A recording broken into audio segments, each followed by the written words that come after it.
Assalamualaikum warahmatullahi wabarakatuh. Di sini saya akan membahas mengenai keterkaitan asesmen dengan kebutuhan dan perkembangan hasil belajar. Sebelumnya, perkenalkan nama saya Harnida dari kelas PGSD A. Adapun topik pembahasan kali ini yaitu asesmen, jenis-jenis asesmen, kebutuhan belajar dan perkembangan hasil belajar peserta didik, keterkaitan asesmen dengan kebutuhan belajar, contoh situasi dan keterkaitan asesmen dengan perkembangan hasil belajar. Asesmen digunakan untuk mengukur pencapaian peserta didik dalam memahami materi dan keterampilan tertentu. Asesmen digunakan sebagai bahan refleksi dan hasil asesmen nantinya akan menjadi acuan untuk mengevaluasi efektivitas metode dan strategi pembelajaran yang diterapkan serta menjadi landasan untuk meningkatkan mutu pembelajaran. Selanjutnya, jenis asesmen dalam pembelajaran. Yang pertama, ada asesmen awal berfungsi untuk melihat bagaimana kesiapan belajar peserta didik. Kemudian asesmen formatif yang bertujuan untuk memantau dan memperbaiki proses pembelajaran serta mengevaluasi pencapaian tujuan pembelajaran.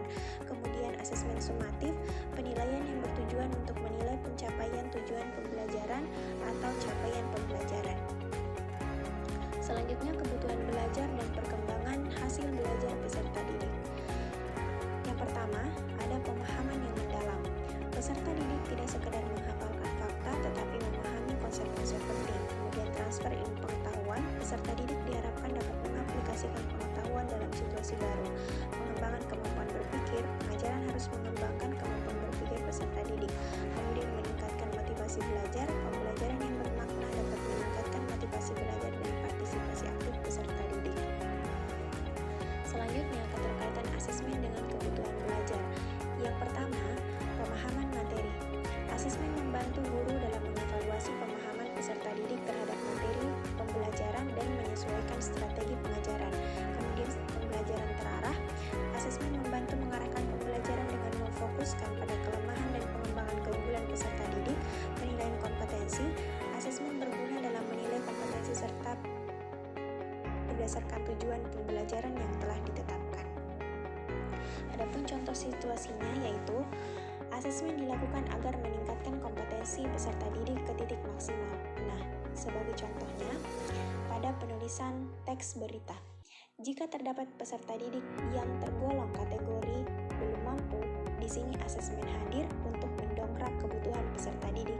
Misalnya, dari yang awalnya kita memberikan tugas dari teknik menulis menjadi project, di mana projectnya itu bisa berupa reportase dan vlog.